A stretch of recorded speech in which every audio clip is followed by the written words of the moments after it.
Kamusta Pisces? Welcome to Like a Tarot. Alamin natin ang energy mo gamit ang angel number at ang mystical cards. Mamaya gamit ang tarot cards ay aalamin natin kung ano ang feelings mo, ang feelings ng person mo at yung relationship nyo. Gagamit din ako ng charms para sa iba pang detalye. Ang angel number mo ay 888, powerful manifestation number, success and progress. Posibleng yung success or progress na makakamit mo ay patungkol sa financial, work-related, mga unexpected na bagay na matagal mo nang inaasahan na mangyari sa iyo. Kapag nakakamit mo yung progress sa buhay mo, importante pa rin yung mabalanse mo yung buhay mo sa trabaho, lifestyle, at saka relationship, healing, at saka ano man yung mga kinakaharap mo ay maisasaayos, kumbaga may solutions. Ito naman yung dalawang mystical cards mo.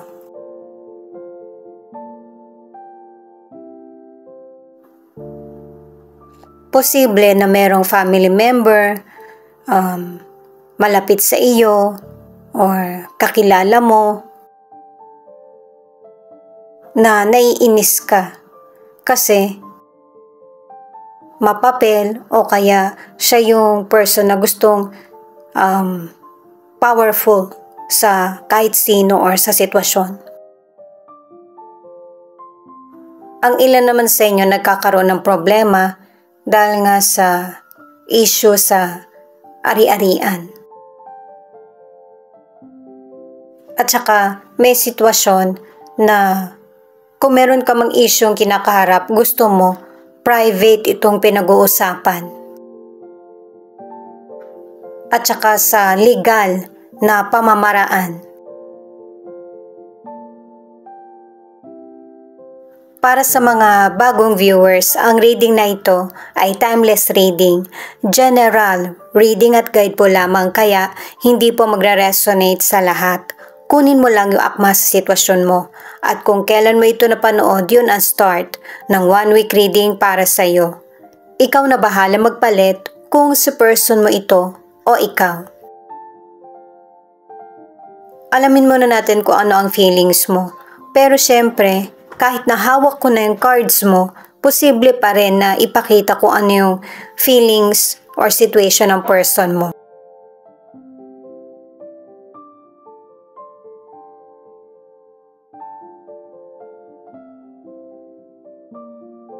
Page of Wands, the Star, the Moon. Sa mga cards mo ipinapakita na meron kang kalayaan na gawin yung gusto mo. Kasi first time sa kaisipan or pakiramdam mo na alam mo na kung ano yung dapat mong gawin at kung saan ka patungo. Dalawang cards na yung nagsasabi niyan at saka yung mga experience mo sa nakaraan, good man or bad, ang mas nagpatatag sa iyo at saka mas nagbigay ng kasagutan sa mga katanungan sa isip mo. Ang ilan sa inyo sa career ay trainee ka pa lang, estudyante, o kaya nag-uumpisa ka pa lang sa trabaho mo. Uunlad yung sinisimulan mo or pinagpapatuloy. Sa career or negosyo, yung pinasukan mong trabaho or negosyo, akala mo magkakaroon ng stable na kita. Kaya iniisip mo na magpalit ng trabaho or negosyo. At ang advice ng cards, kailangan meron kang pagkukuhaan muna ng pagkakakitaan mo bago palitan yung trabaho mo or negosyo. Para sa ilang single, yung potential person na magugustuhan mo, hindi pa siya seryoso sa relasyon. Kahit nakikitaan mo siya ng potensyal na pang long-term na relasyon, hindi pa desidido yung person na magseryoso. Para sa mga nasa relationship, kung meron mang problema ang relasyon nyo, kakalma na ito. Magkakaroon ng distance or space sa relasyon nyo pero pansamantala lang. Katulad ng sinabi ng mga cards na kung meron kang gusto malaman, ikaw mismo yung umalam, wag yung iniisip mo lang. Posible kasi na ang ilan sa inyo may nararamdaman ka sa person mo na meron siyang inililihim sa iyo. Ito naman yung cards ng person mo. 7 of Wands, Ace of Pentacles, 4 of Swords. Paalala ko lang guys na pwede kayong magkapalit ng cards ng person mo kasi connected kayo sa isa't isa. Maraming gumugulo sa isip ng person mo. Punong-puno na nga yung isip niya sa kakaisip sa mga pangangailangan at saka problema. At saka may sitwasyon din na nagkakaroon ng kaaway yung person mo. Pwedeng kayo yung nag-aaway, nagkakasisihan.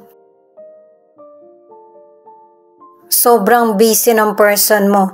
Maganda naman yung yung trabaho niya o kaya negosyo, yung pasok ng financial, okay naman. Pero katulad ng sinabi sa angel number na kailangan ng balanse sa buhay. Kasi kung hindi niya to gagawin, para saan pa para nagtrabaho siya or nagkaroon ng malaking kita? Ang ilan sa inyo sa financial ay nagkakaroon ng increase yung kita mo or nakikilala na yung negosyo mo. Pero may mga person na nagkakaroon ng problema sa financial at nakadalawang cards ka na mareresolbahan ito. Makukuha mo yung gusto mong resulta patungkol sa financial or magandang kita. At kanina binanggit na kung titigil ka na sa trabaho mo o kaya negosyo, magkaroon ka ng extra income para meron ding darating na extra money. At yung hinihintay mong financial na darating, wag mo itong asahan kasi matagal pa bago dumating, kumbaga may delay.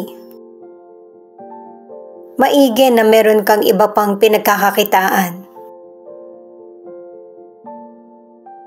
Ang ilang single ay meron kang potential person na nagugustuhan pero hindi mo pa man nasasabi yung feelings mo ay marami kang karibal.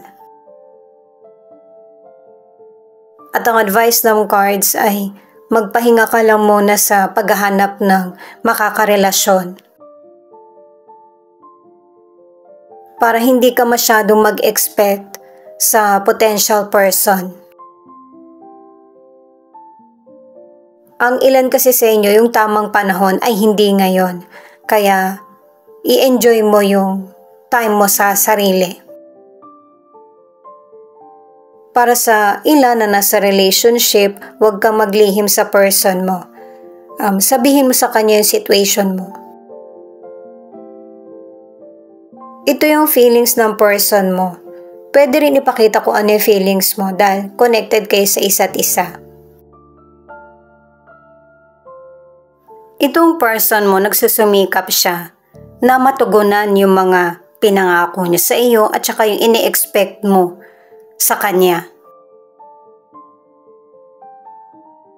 Ayaw ng person mo na pinagdududahan mo siya at saka kasi siya sa sarili niya, nagdududa din siya kung enough ba yung effort niya or pagbibigay niya ng atensyon sa iyo. Ang gusto niya katulad kayo dati na sweet at saka kahit magtalo man kayo, yung hindi mo siya titiisin, yung mag-uusap pa rin kayo. Ang feelings or naiisip ng person mo ay yung pang long term na commitment sa iyo. Kung meron man kayong problema, ang gusto ng person mo ay pagbigyan mo siya. Katulad ng dati na parang walang nangyari. Kasi itong person mo, inaayos din niya yung sarili niya para sa ikakabuti niya at saka ikakabuti ng relasyon niyo or sa kapwa niya. Ang gusto ng person mo ay mag-hold on ka pa rin sa relationship niyo na kahit na hindi siya ganun ka-perfect at saka meron siya mga pagkakamali. Kasi yung person mo, kung ano yung nasimulan nyo, gusto niyang protektahan. Kaya nga, naka-2 cards ka na gusto niya na patawarin mo siya or magkaroon ng second chance. Mahirap talaga sa relasyon guys yung naglilihim. Mas maigi na sasabihin mo sa person mo para nasusolusyonan nyo. At saka, alam din niya kung ano yung estado niya sa relasyon nyo. At saka kapag problemado na, huwag nang dagdagan para mas madali mong masolusyonan yung mga naunang problema. Ang ilan sa relationship ay hindi kayo nagpapansinan ng person mo. Kasi pwedeng pareho kayong wala sa mood or wala sa mood yung person mo. Makakabuti yung may kanya-kanya kayong panahon para sa sarili para mas makapag-isip.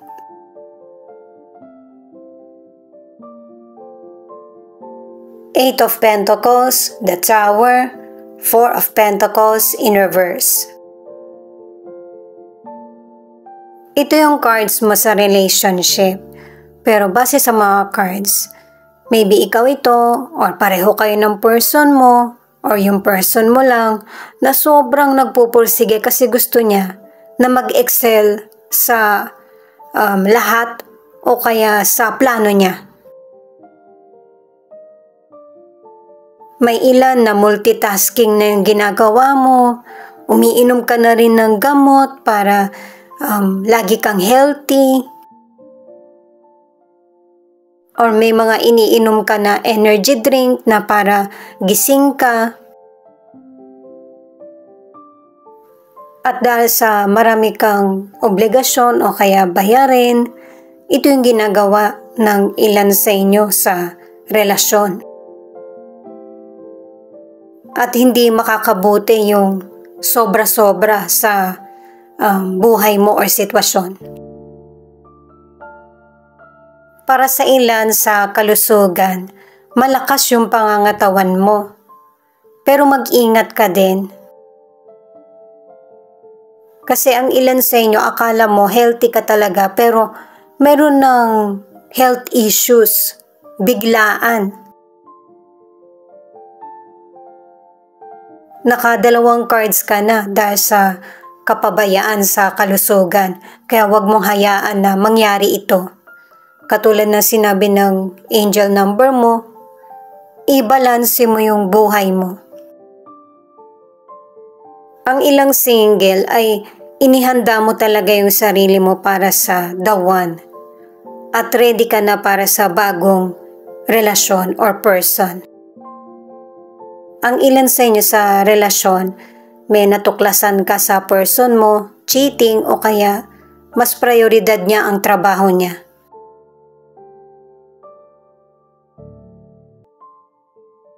Itong Two of Cups, pwedeng magkasama pa rin kayo ng person mo or nagkaroon na kayo ng kasunduan.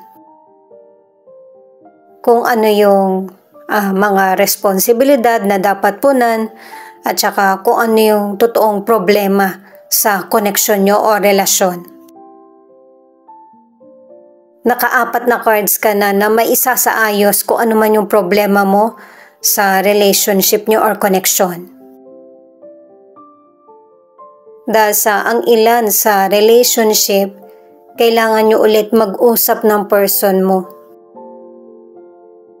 para sa progress or improvement ng relasyon, para maging maayos muli yung daloy nito.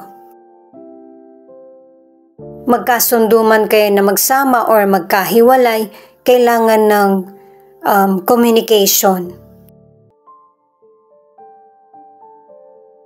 Kasi pareho kayo ng person mo na hindi malinaw kung ano talaga yung naging problema nyo sa relasyon.